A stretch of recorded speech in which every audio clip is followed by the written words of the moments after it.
พระครูปริยัติยานุศาสตร์ที่ปรึกษาเจ้าคณะอำเภอเมืองเชียงใหม่เจ้าขอรักษาพระครูสมุวิสุวัฒน์วรกิจโจผู้อำนวยการสถานีคลื่น104.50 เมกะเฮิรตซ์เจ้าวาดวัดฝาหินเจ้านมัสการพระตะวันเจ้าเจริญปอนนมัสการสามินเอารักปัญโยนานเจ้าสวัสดีนะโยมพี่เจ้าสวัสดีไอ้หน่วยเจ้าครับตะวันสาวห้องลงหน่วยวันนี้มาตีท้องให้หน่วยนะเจ้าสวัสดีคุณผู้ฟังทุกท่านด้วยนะเจ้าที่กำลังรับฟังรายการธรรมะคลายเครียดกำลังออกอากาศอยู่ในขณะนี้นะเจ้าวันนี้ข้าเจ้าพิสมัยสุริโยดรเจ้ามาเป็นผู้ดำเนินรายการหรือปีแขกหรือน้องแขกหนูแขกคนเดียวกันเนี่ยเจ้าเตี้ยอาจารย์ขึ้นไว้ที่รายการเนาะเจ้าเมื่อก่อนนี่ชื่อแต่เนี่ยไม่เคยได้ใช้เนาะเดี๋ยวนี้ได้ชื่อแต่ขึ้นมามีหลายคนเหมือนกันที่อาจารย์สมัครไปแล้วก็ถามว่าชื่อแขกกับพี่สมัยนี่คนเดียวก็คนเดียวกันนะเจ้าคนเดียวกันคนที่เคยฟังรายการสมัยก่อนเนี่ยจะรู้จักคนที่ชื่อแขกนะเจ้าแต่ว่าประเดี๋ยวเนี่ยเป็นปิดใจชื่อแต่เลยนะเจ้าเนาะคุณผู้ฟังคนเดียวกันนะเจ้าคุณผู้ฟังเจ้าตอนนี้วันนี้นี่มวยแตนเนอร์พระตะวันนะเจ้าตัวใหม่ของเขาเนี่ยมาแตนนิมนต์เจ้ากราบไหว้สาคุณพระรัตนตรัยอันมีพระพุทธพระธรรมพระสงฆ์แล้วก็กราบไหว้สาพระเถรานุเถระพระชั้นผู้ใหญ่แล้วก็กราบไหว้สาท่านเจ้าวาดวัดป่าหินพระครูสมุวิสุวัฒน์วรกิจโจเจ้าสถานีวัดป่าหินขึ้น104.50 เมกะเฮิรตซ์แล้วก็สวัสดีพิสัมมเนรเอาลักเนาะไหว้ตาครับผมเจริญปอนสวัสดีโยมพี่พิสมัยเจ้านมัสการเจ้าแล้วก็สวัสดีลุงหนุ่ยเนาะนมัสการครับผมแล้วก็สวัสดีทั้งท่านผู้ฟังทุกผู้ทุกคนที่ได้ฟังในวันนี้เป็นมวยแตนเห็นละแต่แตนบาสุดเนอะ อาจารย์สมัครท่านติดกิจนิมนต์กิจหน้ากิจหลายเนาะท่านวันนี้เขาก็เลยมาเป็นมวยแตนแห่งวันหนึ่งแล้วก็อาจจะหันสักมืดสักกำเดี๋ยวก็จะออกละแล้วก็ว่าโอ้ตุมาตุใหม่ตุตะวันเนอะเพิ่งปิกตุไปต้นปีนี้เดี๋ยวก่อนคนที่ถามหาแต่เจ้านี่คือแม่อภัยเริงเดชนะเจ้า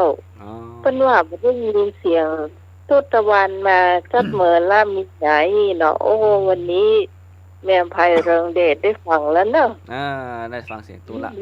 บางคนก็ได้นัดเหมือนเจ้าตักมาอยู่เจ้าว่าตุบ่ออกรายการก้าไอ้นะว่าผู้ต่างตรงก็คือตุส่วนมากจะเป็นเบื้องหลังเนาะโยมท่านผู้ฟังโยมแม่ตั้งหลายตั้งบ้านก็ดีตั้งไหนก็ดีตุจะเป็นเบื้องหลังก็คือเป็นผู้ที่ออกถ่ายทอดสดตามสถานที่ต่างๆถ่ายทอดสดเสียงภาพโดยเนาะแล้วก็บ่ค่อยได้ออกเมินๆแล้วก็ได้ออกแตนจานสมัครเตื้อ2เตื้อ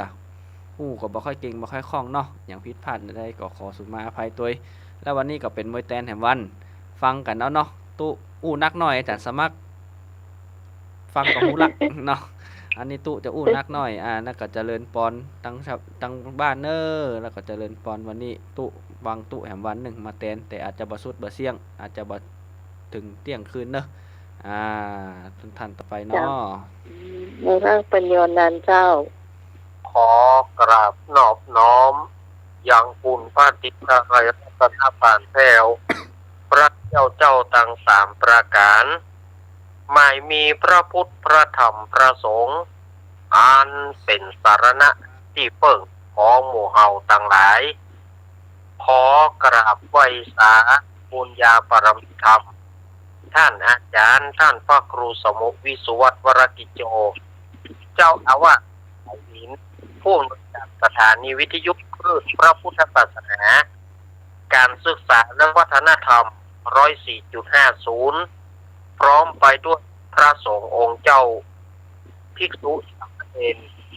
ทุกรูปทุกองค์ ที่ท่านได้เปิดวิทยุให้เราฟังอยู่ ตามวัดตามวาทุกวัดทุกวาด้วยความเคารพอย่างสูงสุดยิ่งครับผม ขอกราบไหว้สาตุปีตะวันเนอร์กับไหว้สานะครับ สวัสดีครับ แล้วก็สวัสดีโยมพี่สมัยผู้ดำเนินรายการ เจ้านมัสการเจ้า สวัสดีลุงหนุ่ยเนอร์ ครับนมัสการครับผม เจริญพรคณะสถาญาติโยมศรัทธาสาธุชนคนดีเฮาทุกท่าน มาแล้วเนอร์รายการเสียดประจำวันอาทิตย์วันนี้วันอาทิตย์ที่30 เมษายน พุทธศักราช 2566 วันนี้เดือน8เหนือ เดือน6ใต้ขึ้นมานี่11ค่ำร่ำว่าเป็นวันอาทิตย์ วันนี้ก็ได้การธรรมะไกลเกลี่ยเอาปิกมาปะสถาญาติโยม โอ้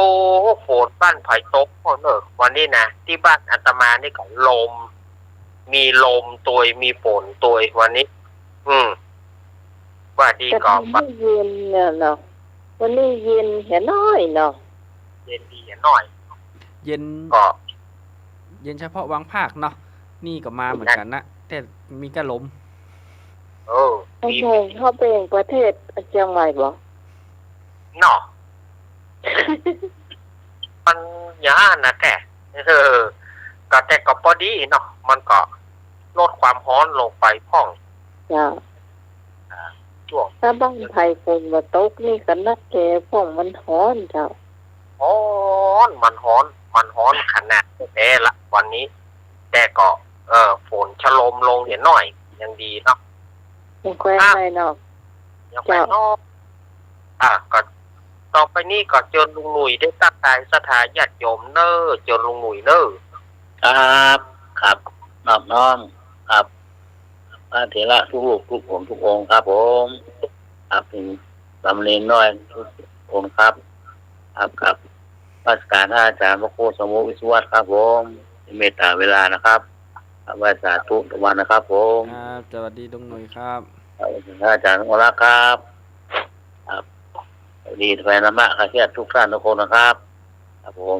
นี่มาแล้ววันอาทิตย์สีแดงบนลึงครับผมครับ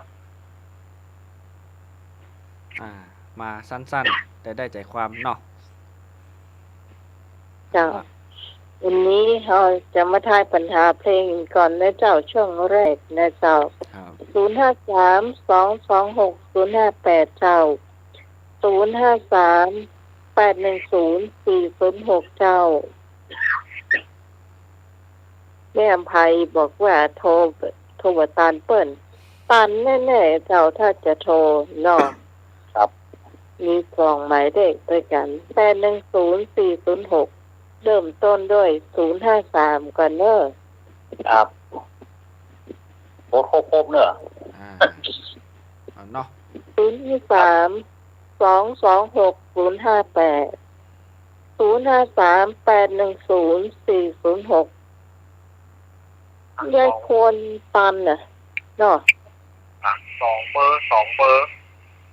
เจ้า ครับฉะนั้นก็โทรมาเนาะเอาละเพลงขึ้นแล้วเนอะ เพลงมาเรียเอาวันเนอตัก คนที่ปล่อยเพลงเจ้า อันนี้มาแล้ว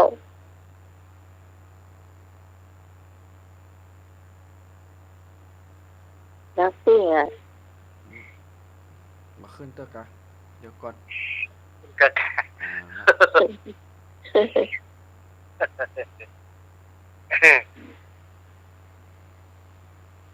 กรุณาย่างพอสักค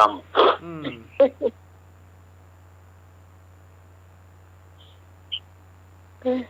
ก็นั้น อาจารย์ไปลำปางและการอาจารย์สมัครก็บ่ยอมเปิดอาจารย์เพิ่นมีอักษรชี้ไปที่มือก็น่าจะโบกมือไม่บายเนาะใครจับแบบไรเนาะเพิ่นน่าจะให้อาจารย์สมัครเปิดเพลงแกเข้าใจว่าเมาอยู่ที่อาจารย์นี่ เปิดได้การได้ใจค่ะอืม เริ่ม เขา ให้ เข้าใจ เนาะ แต่ เสียง เขาเข้าใจว่าอาจารย์ชี้ไปที่นิ้วอ่ะ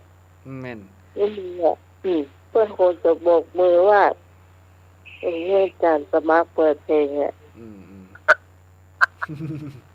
โอ้อันนี้เสียงมาเข้าเนาะน้าไหมเนาะ ยังเลยอ่ะ อ๋อ ผมไม่ได้ เนาะ ไม่ได้ยินวิทยุเลย เดี๋ยวช่างเครื่องมืออันเดียวกันพอกำเปิดต้นไหนครับอาจารย์ขึ้นหมดนะครับเนี่ยอันนี้ปกติอันนี้เป็นโทรศัพท์ครับ